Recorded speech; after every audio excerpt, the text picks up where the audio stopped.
From Marketplace, I'm Sabri Benishore, in for David Brancaccio. The Senate last night ended the drama over the debt ceiling. Senators voted 63 to 36 to approve a deal between President Biden and House Speaker Kevin McCarthy to suspend the debt ceiling for 2 years. In return, the president agreed to certain spending limits. So where will those be felt? Marketplace's Nova Safos here to fill us in. Hi, Nova. Good morning. The Congressional Budget Office says this agreement will reduce the budget deficit by $1.5 trillion over 10 years. Where will those savings come from?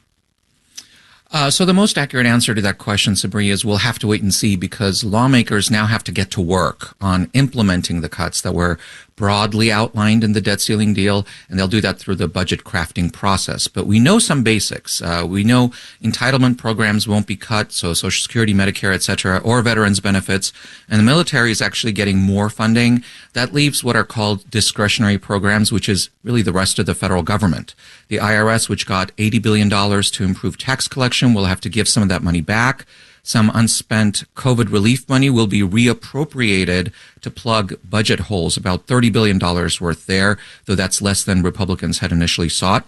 And some low-income Americans in their 50s will be affected by new work requirements for food assistance. What about student loans? How are student loan borrowers affected? Well, they're affected because repayments are going to start back up. The deal includes a provision that the Biden administration can't extend the moratorium on loan repayments again. The moratorium was put in place under the Trump administration in March 2020. It's gotten extended numerous times. Now that'll end as of the end of August. This doesn't affect the student loan cancellation plan, though. The Supreme Court is still considering whether that can go forward. We're waiting for an answer for there. All right. Marketplace's Nova Safo. Thank you so much. You're welcome. The Supreme Court has ruled that a concrete company in Washington can sue a labor union for a strike that damaged some of the company's product. The dispute started in 2017 when cement truck drivers walked off the job in protest.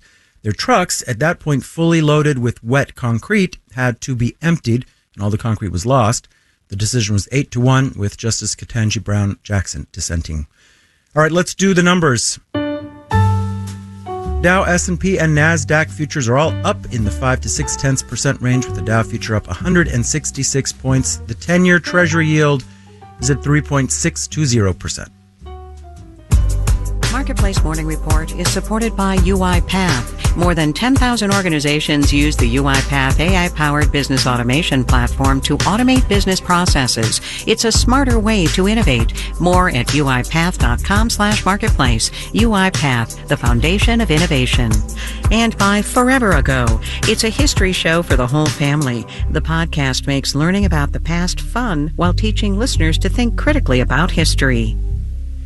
If you thought we have been on a wild ride with inflation the past couple of years, that is nothing compared to what Argentina has been dealing with. Prices have more than doubled in a year.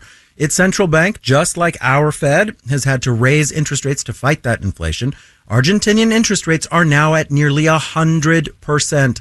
This is having big consequences for people who are just trying to live their lives and get by. The BBC's Leanna Byrne joins us now. Good morning. Good morning. So Argentina is no stranger to inflation, but this seems really bad. What exactly is going on there? Yeah, it is really bad. I mean, it's got a troubled economic history. In the 80s, it had hyperinflation. 20 years ago, the country defaulted on its debt. The thing is, it's still South America's second largest economy. It's got a huge agricultural sector, huge tourism sector, and lots of natural resources. But despite all of that, it almost has no access to international capital because it's got a bad rep. And right now, it's really dependent on a multi-billion-dollar International Monetary Fund bailout, which comes with conditions to cut spending.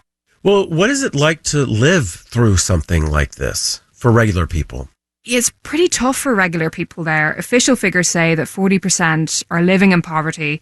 A particular pressure point is food. Prices are up by 41% since January this year. So let's hear from Gabriel now. He owns his apartment and he considers himself middle class, but he's cutting back on what he eats. Y bueno, el mío particular, porque yo sometimes I say I'm going to probably have a good meal at lunchtime and then some biscuits before I go to bed rather than having lunch and proper dinner. And then everything is going up. So I do get quite worried because that means I will have to sell my apartment and go somewhere else.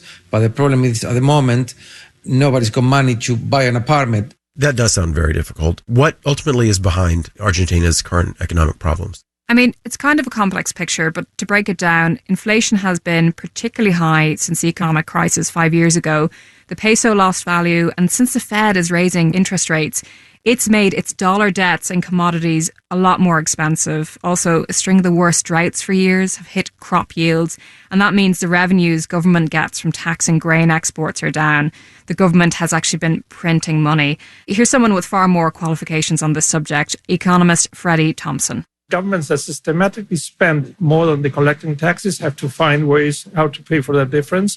And that's either borrowing until the debt is unpayable and then the country defaults, or it's printing pesos until the peso becomes worthless, which is what we're seeing today. So, yeah, as we can hear, Argentina is really stuck between kind of an economic rock and a hard place on this one. All right. The BBC's Leanna Byrne, thank you so much. Thank you. This week, the Marketplace Morning Report team premiered Finding Your Place, a special series on homelessness with new thinking on how to help people with nowhere to live.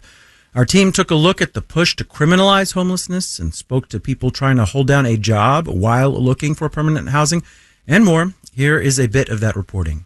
On any given night in the United States, more than 580,000 people are homeless. I was able to start thinking about what I needed to do without worrying about what's around me or who's going to hurt me. When housing is scarce, it's not available, and it's very expensive, if you're vulnerable in any way, you're far more likely to experience homelessness. All of the stories related to Finding Your Place are on our website, marketplace.org. Our executive producer is Kelly Silvera. Our digital producer is Jarrett Dang. Our engineers are Jessen Dueller, Nick Esposito, and Jake Cherry. And in New York, I'm Sabri Benishore with the Marketplace Morning Report.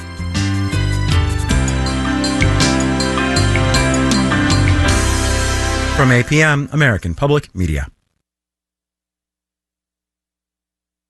WNYC supporters include City National Bank, which believes that business should be personal. City National's relationship managers are committed to knowing their clients' banking needs so they can help achieve their goals. More at CN.